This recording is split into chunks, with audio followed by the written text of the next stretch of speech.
Welcome to Life Is, a proud part of the Bethel University Clarion Podcast Network. I'm co-host Zach Walker. And I'm co-host Abby Pautz. Today, Life is Quotes. We'll talk about restaurant mascots, Facebook quotes from grandmas, and watching trolls just because you want to. We'll discuss pandemic journalism, laughable movie lines, and quotes from regular people. And even though we're supposed to be talking about quotes, we'll probably declare other things and maybe talk to some folks over at the award-winning Clarion Newsroom. Because life is quotes, but life is everything else too. Life is drops now.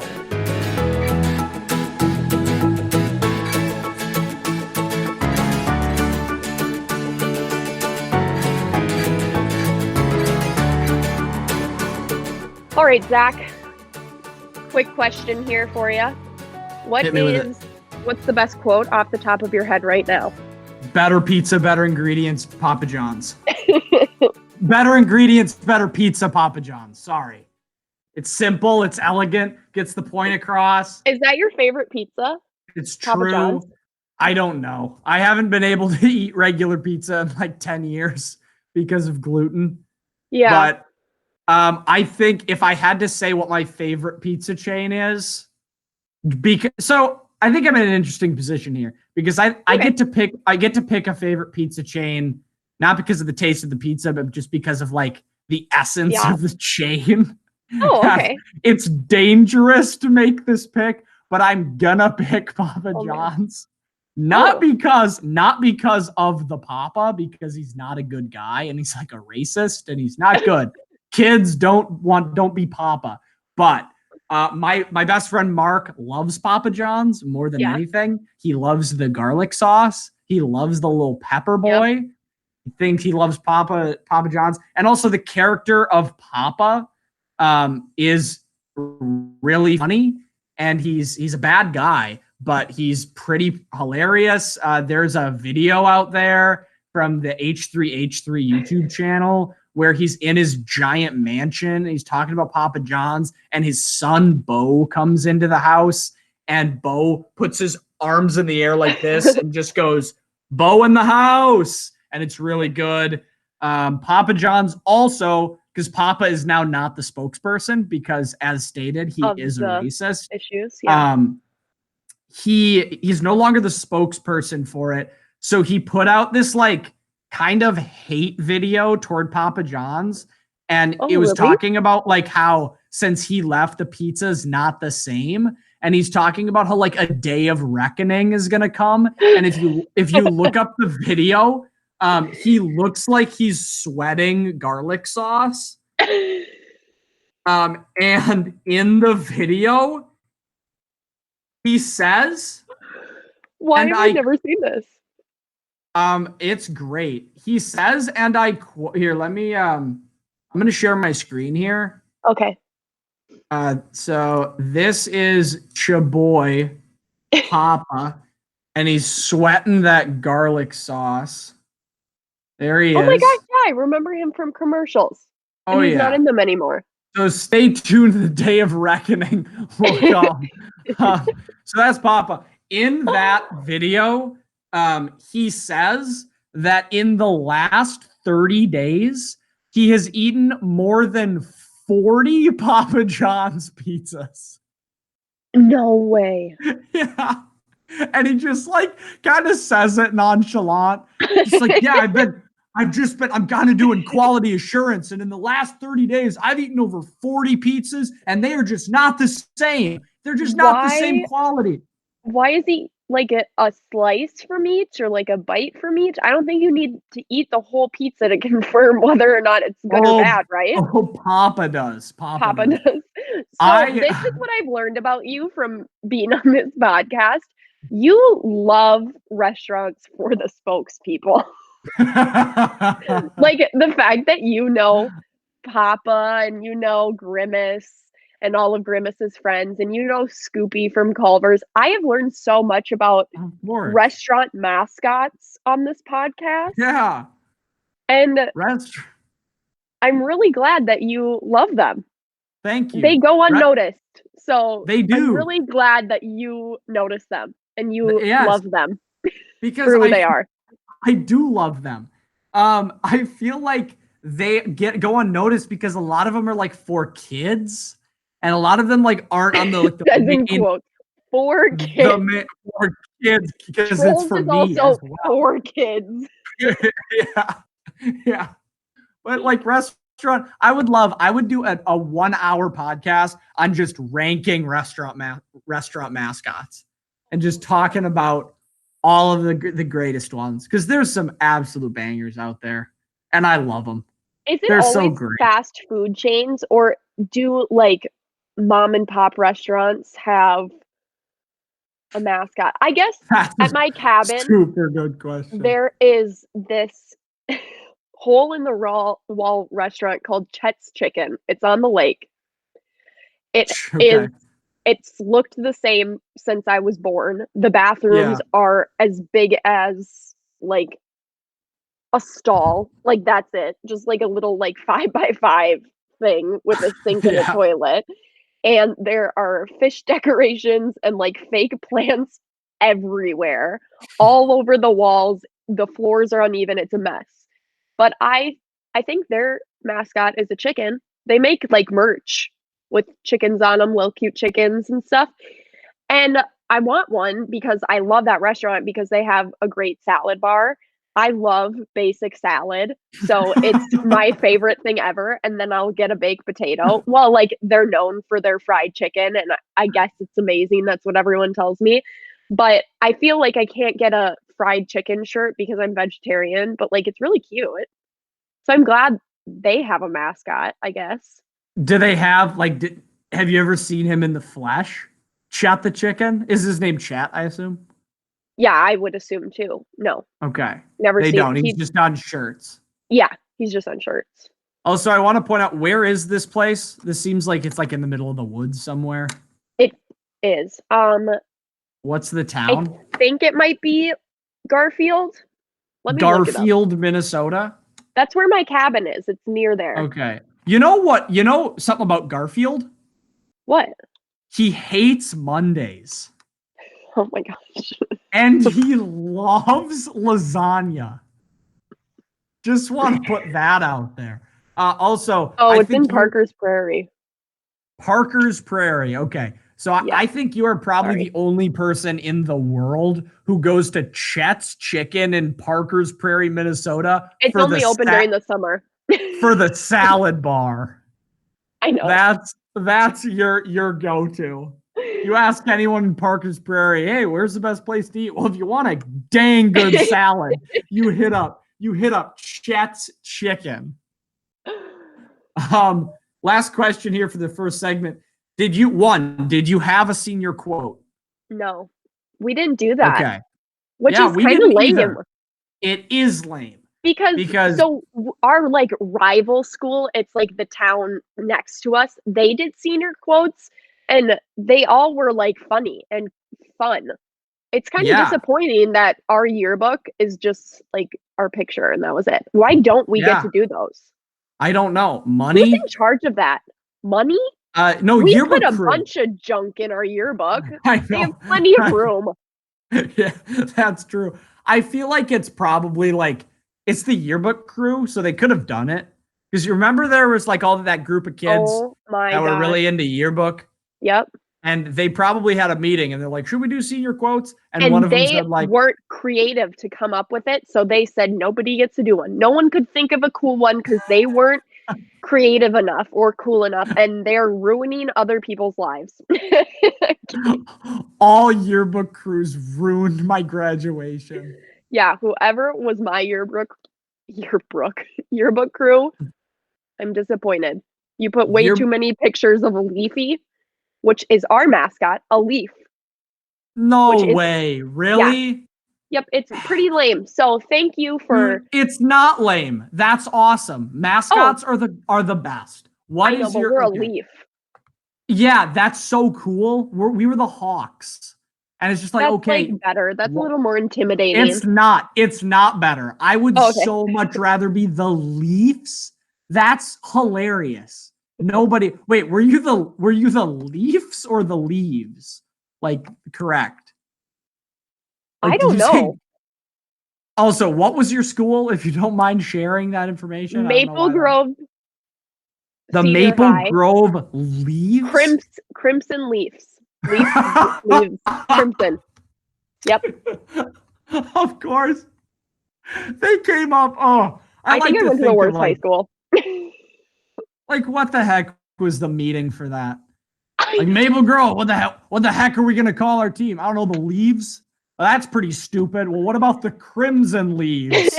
Make it intense. Make it the color of blood. Crimson Leaves. Well, go Crimson Leaves, man.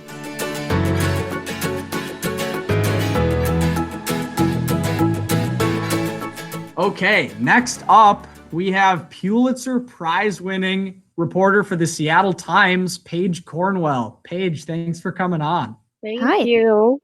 Hi, thanks for having me. Of course. To start, tell us a little bit about your life right now. What does a day look like? How has it changed being a reporter in the pandemic? Yeah, it's changed a lot. I wake up, I go to my computer in the living room, and I don't leave for 8 hours. In Seattle, like, everyone's commute is always terrible. It takes up a lot of everyone's time, so not having that is pretty crazy. And so that's, obviously a small thing. Another is that I cover the east side of the Seattle area, so I'm used to driving around everywhere every single day. And of course, I'm not doing that now. So that's definitely a weird thing to get used to, since so much of my life before was setting up interviews and speaking with people face to face. And of course, we don't have that now. So very different. Yeah. So you said that you sit down and you're there for like 8 hours. What are you doing to fill those, like, that 8 hour time slot? Do you have like a bunch of interviews all the time, or do you have extra responsibilities now? What does that look like? I cover the east side, which is a group of about a dozen cities directly east of Seattle, and that actually includes Kirkland, where the first outbreak occurred. And so I have my sort of normal duties of covering those cities and what's happening there. But of course, most everything is related to COVID-19 right now. Of course, everyone's still in lockdown. And I'm also focusing on nursing homes and the people who live in these facilities and what is and isn't being done to protect them right now from acquiring the virus. So it is extra responsibilities at this point, because I am covering those normal things that I would, but also this additional subject matter. How do you go about reporting on those nursing homes? It kind of depends. We have a lot of different topics related to them. Earlier, a few weeks ago now, well, I think it's a few weeks ago. What is time now? We were looking at testing in nursing homes and how a lot of these homes or assisted living facilities didn't have adequate testing. So there was no way to know how many residents had actually acquired the virus. Wow. That's interesting. Have those stories, when you are talking about like facilities not having adequate testing, not doing everything right, have there been moments where that reporting has been tough? People like haven't been wanting to talk to you, anything like that? Yeah. Right now, people are fairly open. Just the ones that I'm speaking with, but that's mostly family members, residents. But right now, nursing home facilitators and employees are hesitant to talk, especially those who work in these homes, and maybe they are noticing something that's not right. And a lot of times they have to work with us in order to go on the record. But we've been dealing with a lot of anonymous or semi-anonymous sources right now. Sure. What's been particularly tough with having to do all of this reporting from one computer in your apartment. Right. So much of reporting is looking at what's happening around you, really looking at that person and that life, that idea of being there. And right now you can't be there in the same way. So that's really difficult. In order to establish trust, a lot of times you want to meet with someone. It's a lot easier to tell someone your story if they can see you versus you're just on the phone.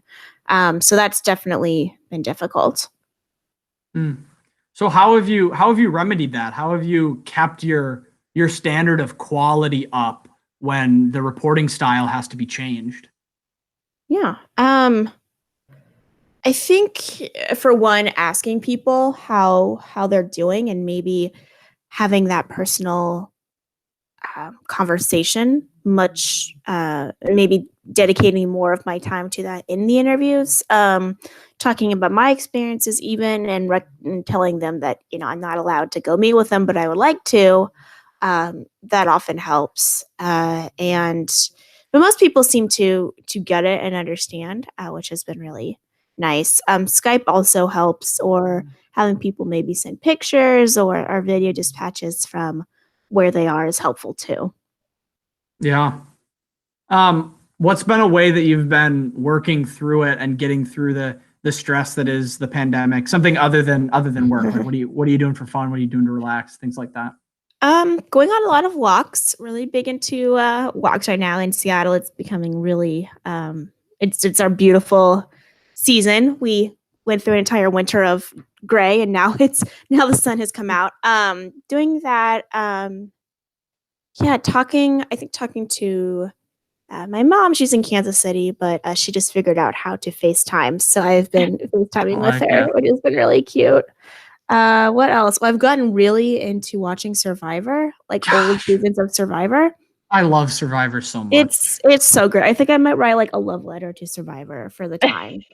You should. It's so ridiculous, but I'm so into it. Yeah. What season are you on right now?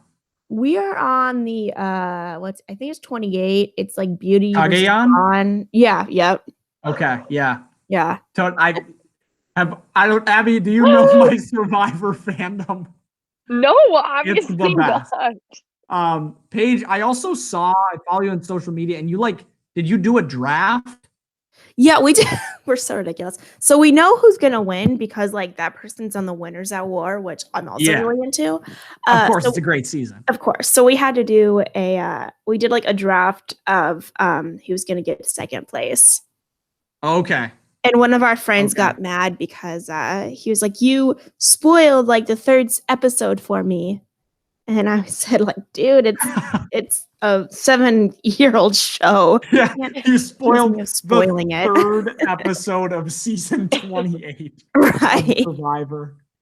Gosh, it's great. I have a very elaborate fantasy Survivor league that I run with my buddies that we're doing with Winners at War, and we have like a whole coded spreadsheet. It's the best. Funny. Survivor's the best. Paige, one other thing. Tell us a moment. It doesn't have to be like during the pandemic, just in your reporting career, where like getting a quote from somebody was particularly difficult, or you were reporting a particularly difficult story, but you needed a quote maybe from somebody who didn't want to talk to you, but you needed that quote. Tell us how you traversed that situation. Yeah. Oh gosh.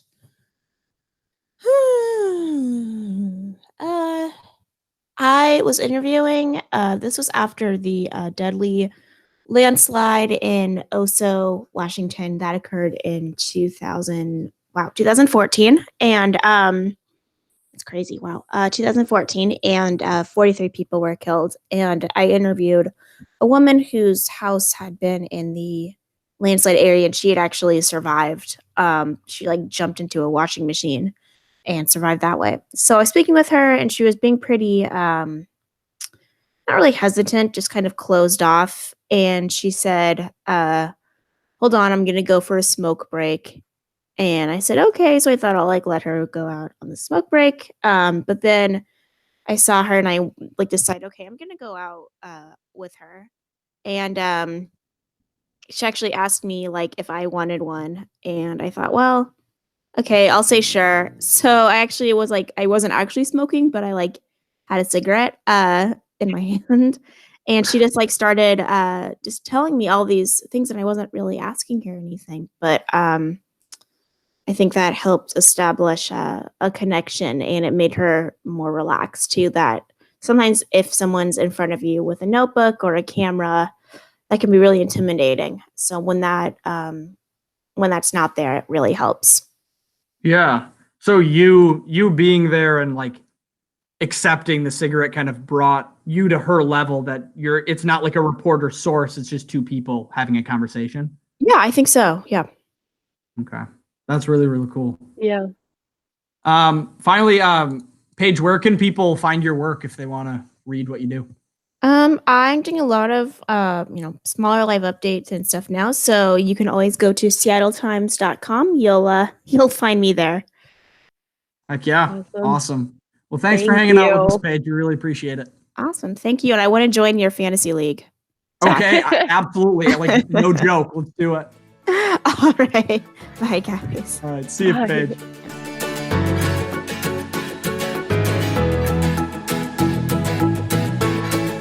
All right, so it's back.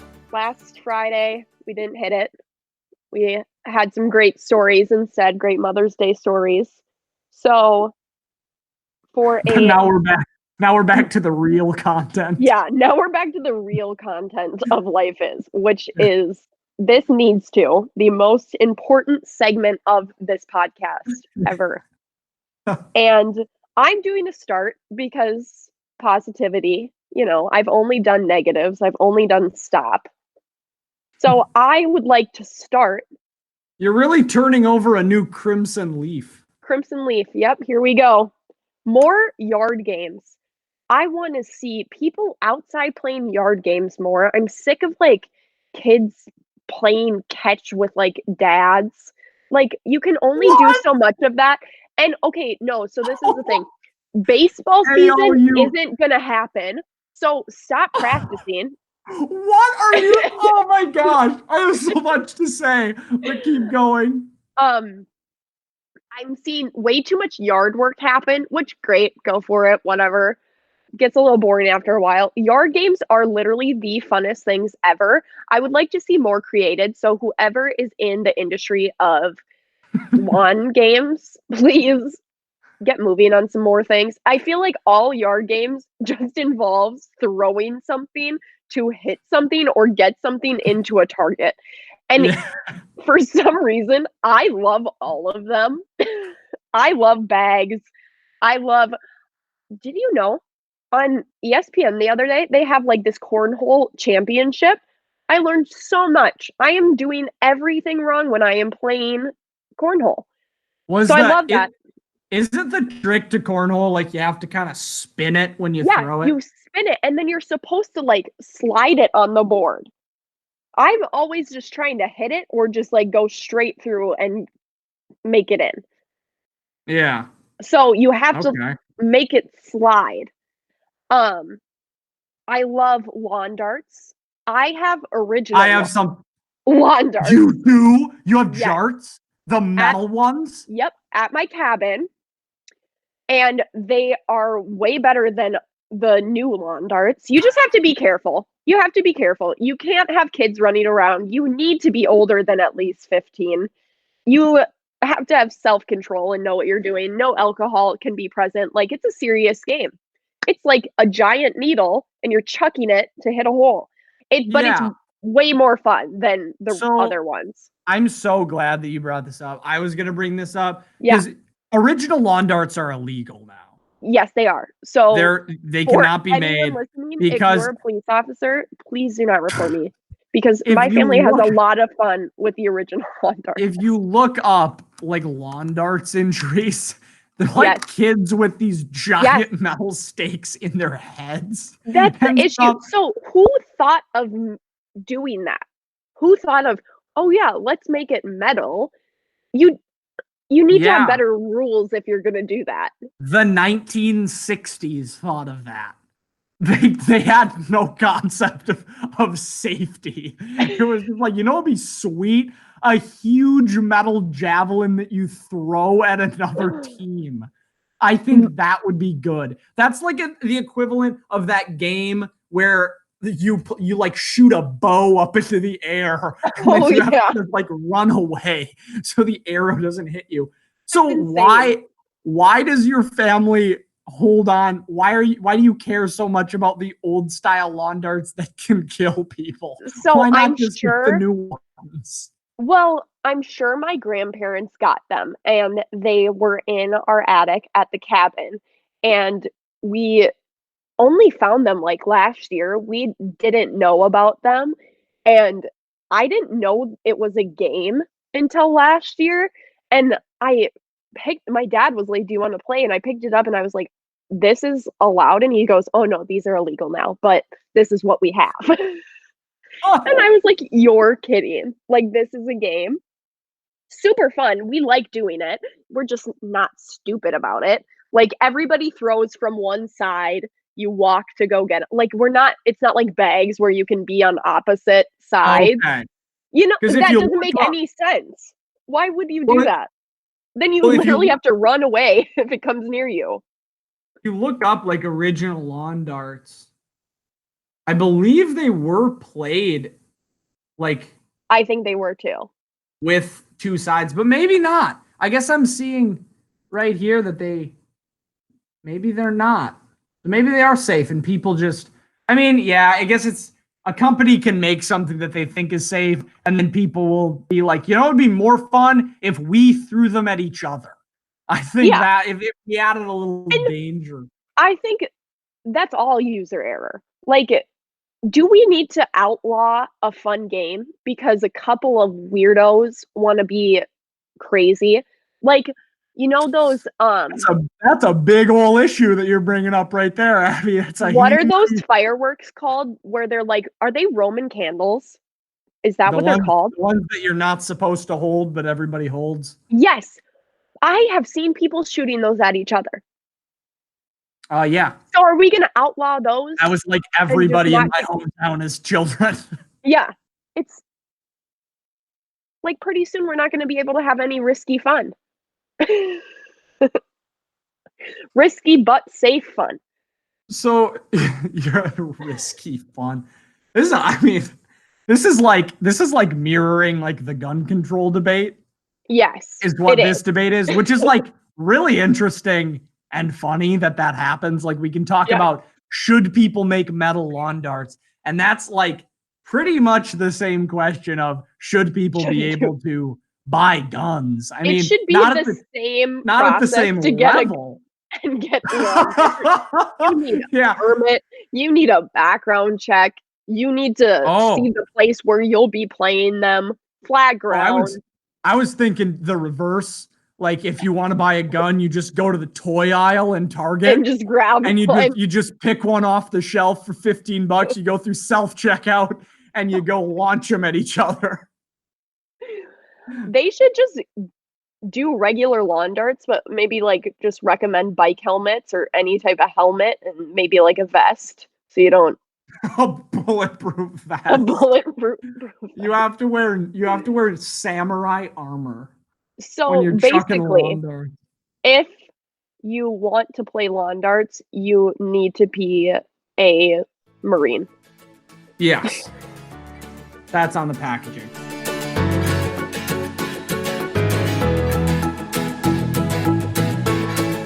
Next up, friend of the podcast, editor-in-chief of the Bethel University award-winning Bethel University Clarion, Josh Towner, Schleck Boys. How's it going? Pretty good. I would just like to point out very quickly, we're actually national award winning, not just Bethel University award winning. Kind of rip that up a bit there. Just want to make sure everybody knows we win some big awards. Imagine if that was our tagline though. Bethel University award winning. Like we gave ourselves an award, or Jay Barnes gave us an award for best campus newspaper. Would you be more proud of that than our national awards? I don't think so, but I would actually be really proud of like if we got like a student life award or something, because then it meant that at least some faction of the Bethel community really deeply appreciated the work we do. So say that there was a best student newspaper award at Bethel and we would win it unless somebody else, some rogue paper won it, and the prize was that one staff member, administration, or professor of our choice had to get the Clarion logo tattooed somewhere on their body. Which person would you choose to get the tattoo? Have you like thought about this a lot before? No, I just thought about it now. Oh man, that's a really good question. I'm gonna let you guys answer that before I get into it. I need to go through my notes here. Abby, Jay sends you an email and says he has the tattoo gun ready, and he will drive to whatever person you choose, their house. Who do you pick? Maybe Braden. Braden Peterson. I feel like he is would look the coolest in a tattoo. He would look the coolest in anything. That's true. I can't pick Braden because I thought he already did have Clarion tattooed on him somewhere. He probably does. I don't think any of our listeners know who Braden is. Josh, we're talking about quotes and such today. You're a big movie guy, and I feel like you have a large dictionary of movie quotes in your head. First, do you have a favorite movie quote of all time? Oh, I don't know about favorite. I think most used is pretty much any line from the movie The Three Amigos. My most used line from that is probably it's like living with a 6-year-old, because then I get the joy of referencing one of my favorite movies and I can insult another person who's behaving like a child. Is The Three Amigos an older movie? I don't think I've ever heard of it outside of the context of you saying it. It is an older movie. Let me get the year for you here. 1986. It's a comedy western starring Steve Martin, Chevy Chase, and Martin Short. The premise is basically that these three Hollywood cowboy actors get recruited to go down to Mexico to act like real cowboys because someone thought that the movie of them was more like a documentary. So they get into this huge fight with a local crime lord and stuff. Is it an actually quality movie? Like, it has a 46% on Rotten Tomatoes. I deeply enjoy that movie. Okay, it's one of my all-time favorites. It's not just like jokingly bad or something. It is kind Sometimes of. Those are the best. There's some bad parts, but like all of the actors, like especially the main three, like really get into the roles of just kind of being bumbling idiots. Okay. It's no Wild Wild West. No, it's not that level of bad. It's a little more like self-aware and self-deprecating, that it's like, this is kind of a stupid movie, but we know it's a stupid movie. Whereas Wild Wild West is a stupid movie that doesn't know it's a stupid movie. Oh, okay. It takes itself super, super seriously. That's the one with the no more Mr. Knife guy quote, right? That was another quote I had prepared for this. Okay, hit us with it. Explain that one. I believe I've. Go ahead, Abby. Oh, no, go ahead. You're the guest. Just to do No More Mr. Knife Guy real quick. Will Smith, the cowboy from the U.S. Army, is first of all, his name's Jim West. Because he's in a Western movie and this is creative. He's in the fight with Kenneth Branagh, who's the main bad guy, who's just sending waves of minions at him on their giant spider machine. Wait, like Despicable Me minions? Yeah. No, they're very different. Not like Kevin, Bob, or Stewart. Gosh, why not? Just waves of minions. I don't think minions were around yet, Zach. Well, have you seen the movie Minions? They've been around since the beginning of time. But not in the public guy. They serve, yeah, because they're sneaky. They serve the most despicable leader ever. Which, here's something about Minions. I'll go on a little rant here. Okay. I think Illumination is a company of cowards because they say that the Minions serve the most despicable leader of their time, but yet in the movie Minions, where they show all the despicable leaders that they have seen, they don't have the stones to show the Minions serving Hitler. And that's my rant. That's my rant on the Minions. Wow. Well, I didn't think this is something we'd come into today, but you've now found a large plot hole that collapses any credibility in the Minions universe. Yes, yeah. I know. Or is it the Minions universe or like the Despicable extended universe, the cinematic universe? I mean, it's probably the DMCU, the Despicable Me cinematic universe. I think it's the Minions universe, but I guess they're part of the Despicable Me franchise. Zach, what's your favorite quote from Despicable Me? What's my favorite quote from Despicable Me? Probably Boppo, honestly. Just a classic. You can bring that one out at any party and be a smash hit.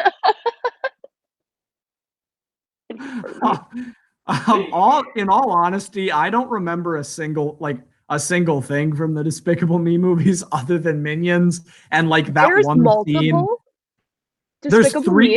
There's three Despicable Me movies. No idea. I've only seen the first one. There's one Minions movie, and then there's also Minions Rise of Gru, which was going to come out. Here's the title thing. Yeah, which was going to come out next month, but because of COVID, and this is arguably the largest tragedy of COVID, is that it pushed Minions 2 back a year. How are you going to say that on a podcast that I'm on, knowing full well that the 9th installment of the Fast and Furious franchise was pushed back by a year? I'm also mourning that. Year. Oh, a bunch of movies. Yeah. I didn't know that. Mm-hmm. Jeez. A lot of like the big Trolls blockbusters. World Tour was out. but they're doing major advertising for that. Major. They are. They're making big bucks. Yeah. They are. Did we talk about Trolls World Tour and the thing that AMC did? No. I think we may have I know you talked about it on Treading Warm Water. Treading Warm Water. I don't think it's been discussed here. Plug. So AMC, as we all know, is the worst theater chain in America. I saw that, and yes, it is. The creators of Trolls World Tour, the geniuses behind that movie, decided to just release it on demand instead. Yeah. And like really advertise it, and they made a huge amount of money, hundreds of millions of dollars or something. Josh, you should look that up.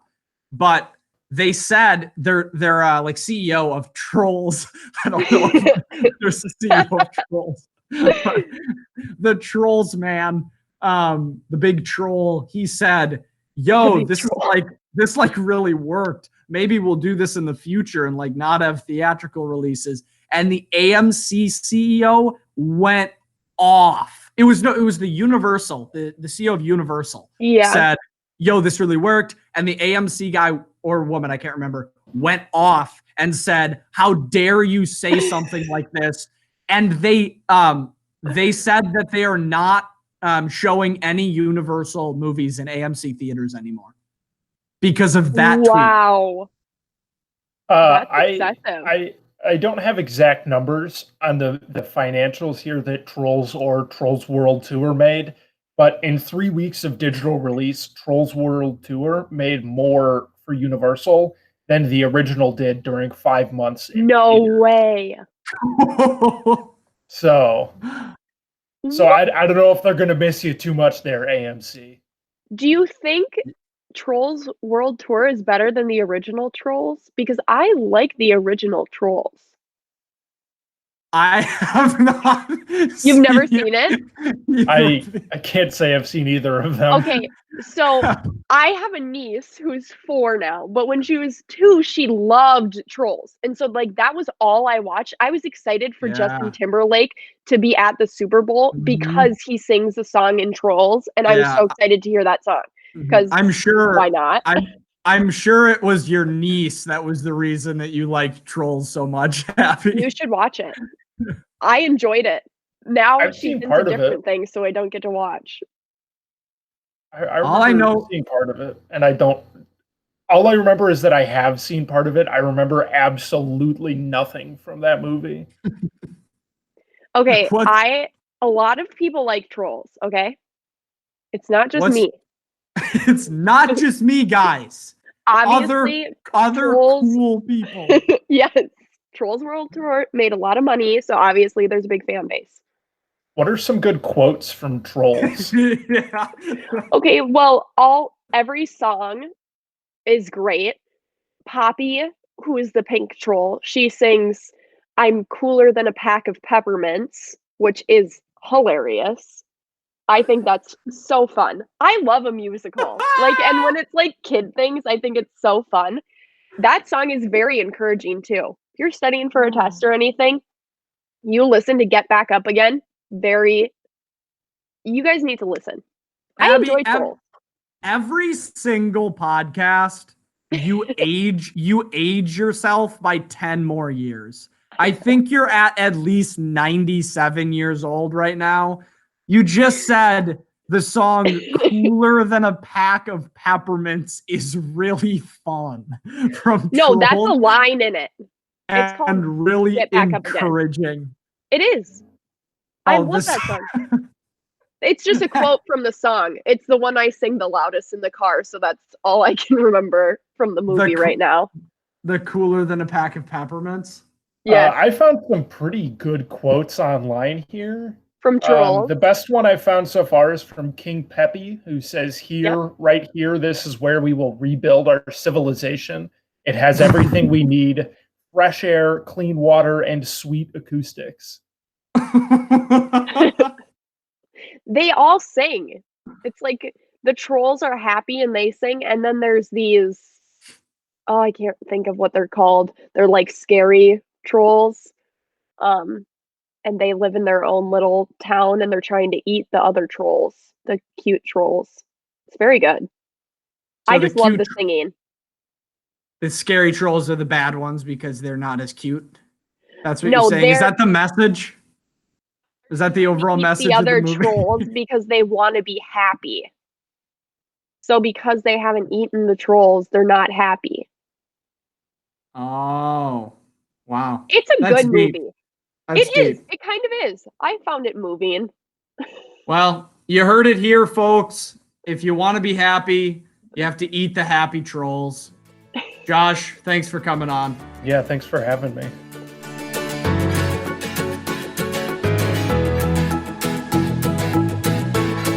Okay. We've kind of talked about quotes this episode. Just a little. That's what it's about. But I guess we can talk about it a little more. Why do you think we're like humans are kind of obsessed with like quotes, like things that other people say? Because I feel like, especially when we're going through school, like there's inspirational quotes and there's quotes that you put on projects, and there are huge quote books, and like everything's like, oh my gosh, I lead my life by this one thing that this like one important person said. Why do you think they're so attractive? They're just like things that people say. I don't know, because I have never been one to like be super inspired by quotes in a way where I think of it as you should live your life that way, or like this is what should inspire you. For quotes, for me, it's, as a journalist, I think of, wow, like a reporter got somebody to be able to say this quote and got to the interview point where they were that open with somebody to get that quote. So I think that's cool. I also just think some quotes are good writing. Like, I read a lot of poetry books, and I know those are quoted quite often, and I enjoy those types of quotes. But like the ones that like people, usually like 50 to 70 people, like age 50 to 70, they like to share quotes on Facebook that it really just like, the sun is out, make it count. Like, those things, like, I really don't understand why you need that, but I'm not wanting to judge anybody for wanting to have a good day because the sun is out, but I don't know. None of my family's really obsessed with quotes either. We don't have them hanging everywhere, and I don't know. What do you think? Why do you think we're so obsessed with them? I think you brought up a good point of the like moms on Facebook that just post like something random that's not and it's really always, profound. it's not even the quote. It's like a picture of the quote written in cursive with like flowers all around it. It's colored. It's just, and it's every day. They got to share one every day. Yeah. So yeah, I don't think those are like super inspirational, but I think like the ones that, because I agree with you that like a lot of quotes are just like beautiful writing, and I think a lot of people can connect to them because they're a really simple way of expression. It's just like, oh, here's like a short little thing. Here's a sentence that like if I can read, like I can understand this, and like I can try to apply this to something. Like you asked me at the beginning what my favorite quote of all time is, and I said, better ingredients, better pizza, Papa John's, but that's not true. My favorite quote of all time is by Christopher McCandless, who was the guy. Do you know who that is? Yes. From Into the Wild. He was this guy, this like hitchhiker in the 90s who. That's such an interesting story. I could read that book. Yeah. Forever. It's my favorite book ever. I'm doing my senior research on it next year, and so it's a dope book. But in his journal that was found in the bus that he died in up in Alaska, or no, it's not in his journal. It's in a letter that he wrote to somebody. He wrote he wrote this. He wrote, "The joy of life comes from our encounters with new experiences, and hence there's no greater joy than to have an endlessly changing horizon for each day, to have a new and different sun." And that's my favorite quote of all time. I think it is incredibly beautiful. And I know like who Chris McCandless was and what he thought about the world and what he thought about adventure and self-discovery and understanding. And I think those like quotes can allow us to, I don't want to say a character, but understand a person at a different level instead of just hearing their story. Like you can hear about Chris, but like seeing what he wrote, you get a different sense of who they are. And it's inspiring because you know you like them for what they believed in from what you've read, but like reading what they said is a different understanding of somebody. Instead of something that was just posted on Facebook for the 50 to 70-year-olds. Yeah. I think that's a reason why quotes in journalism are so important too. Yeah. Because if you just have a story written from the perspective of the reporter, even if that reporter is the best reporter of all time, you're still not going to get like the best sense of that character without seeing exactly clear what that person said and hearing that voice. So I think that's it's like the easiest way without like knowing someone and being able to talk to them that we can hear people talk and we can hear different diverse voices. And that's cool. That aren't tarnished by any type of expression or any interpretation of what they're saying. Yeah.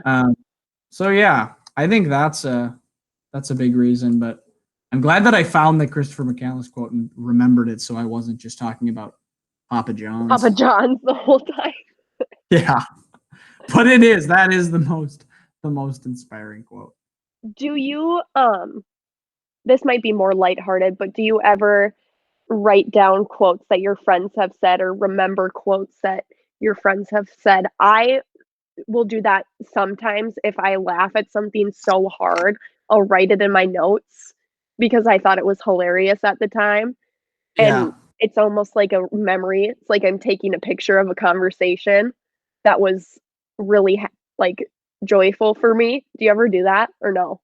Yeah, I'll write down. Usually it'll be on like big trips when I want to write down memories. Like if my friends say something really funny or do something funny, I'll write that down. I remember when I was in when I went to school in Madison, I would write down just like things I would overhear that I thought was funny. I usually don't write down like deeper things. No. But sometimes, like the other day, actually, I was talking with Will Jaycott, my buddy. He's on the Clarion with us. And we were talking about, I have started journaling every day, which I have never done. I just have never like been able to keep I've never had the self-control to like do that. Mm-hmm. But I've started doing it and it's been nice. And I was talking about like, it's nice to just like write what I think and not have to have it like be perfect and all of that. And like Will just said to me like, yeah, it's nice to have a place where it doesn't matter. And I wrote that down. I wrote it in like big letters. I said like, it's nice to have a place where it doesn't matter.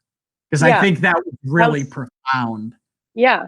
Like, whoa, like having a space. Like that made me think, yeah. Yeah, you can just think. And I think that's a really awesome example of, I think we think of quotes and we think of famous people, people that are like regarded for being super smart or achieving a lot. But like, I think we probably say noteworthy things every single day and everybody does. And we just don't know it. Yeah. Because just like being a person and talking through thoughts and trying to think deeply, you're able to conjure up quotes that people could relate to. It's just, we don't have like the fame level for it to be in a book or on some mom's Facebook post, you know? Yeah. You've been listening to Life Is, a podcast from the Clarion, Bethel University's national award-winning student publication. We'd like to thank our producer, Sam Mulberry, and all the restaurant mascots out there for keeping the food industry alive. The Clarion still publishes stories every day online at BethelClarion.com. Right now, check out the newest installment of the Clarion's ongoing review of the Michael Jordan documentary, The Last Dance. And please tell the people in your life about Life Is, which drops Monday and Friday until we run out of things to say. Because ultimately, life is people. So tell Papa John. And tell the CEOs of all the lawn games. And tell the coach of the Maple Grove Crimson Leaves. And tell all the happy trolls.